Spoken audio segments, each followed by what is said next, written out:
রমজানের এক শান্ত বিকেল, চারপাশে নরম আলো, মসজিদ থেকে ভেসে আসছে কুরআন তিলাওয়াতের সুমধুর আওয়াজ। সবাই ইফতারের প্রস্তুতিতে ব্যস্ত, কিন্তু একটি ছোট ঘরের ভেতরে একজন বৃদ্ধ মানুষ চুপচাপ বসে আছেন। তার চোখ ভেজা, কাপা কণ্ঠে তিনি বললেন, হে আল্লাহ, যদি এটা আমার শেষ রমজান হয়। তার নাম ছিল আব্দুর রহিম, বয়স ৭০-এর কাছাকাছি। একসময় তিনি ছিলেন খুব ব্যস্ত মানুষ। ব্যবসা, টাকা, দুনিয়ার দৌড় সবকিছুতেই তিনি সময় দিয়েছেন, কিন্তু নিজের রবের জন্য সময়, সেটা সবসময় পিছিয়ে গেছে। রমজান আসত, আবার চলে যেত। রোজা রাখতেন ঠিকই, কিন্তু নামাজ হতো তাড়াহুড়ো করে। তারাবি সময় নেই, এই অজুহাতেই কেটে যেত। তিনি ভাবতেন, এখন না হয় না করলাম, সামনে তো আরও রমজান আসবে। কিন্তু এই রমজানটা ছিল আলাদা। রমজানের শুরুতেই তিনি হঠাৎ অসুস্থ হয়ে পড়লেন। ডাক্তারের কথা এখনও কানে বাজে, সময়টা গুরুত্বপূর্ণ। এই কথাটা তার মনে গভীর দাগ কেটে দিল। রাতের সাহরির সময় তিনি আর ঠিকমতো ঘুমাতে পারতেন না। ছাদের দিকে তাকিয়ে ভাবতেন, আগের রমজানগুলোতে আমি কি করেছি?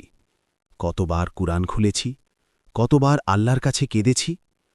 উত্তর একটাই, খুব কম, খুবই কম। রমজানের শেষ দশক শুরু হল। মসজিদে লাইলাতুল কদরের কথা বলা হচ্ছিল। সবাই দোয়া করছে, সবাই আমিন বলছে। আব্দুর রহিম হাত তুললেন, কিন্তু মুখ থেকে কোনো শব্দ বের হচ্ছিল না। হঠাৎ তার চোখ দিয়ে পানি গড়িয়ে পড়ল।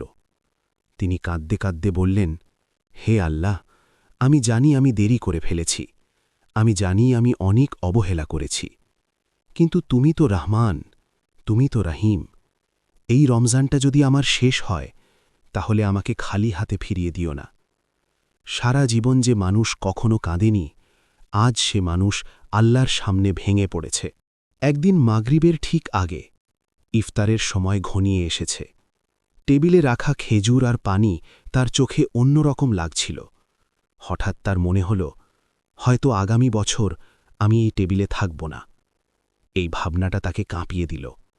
তিনি খেজুর হাতে নিয়ে বললেন, হে আল্লাহ, আমি জানি না আগামী রমজান পর্যন্ত আমি বেঁচে থাকব কিনা, কিন্তু তুমি যদি আজ আমাকে ক্ষমা করে দাও, এই ইফতারটাই আমার জন্য জান্নাতের দরজা খুলে দিতে পারে।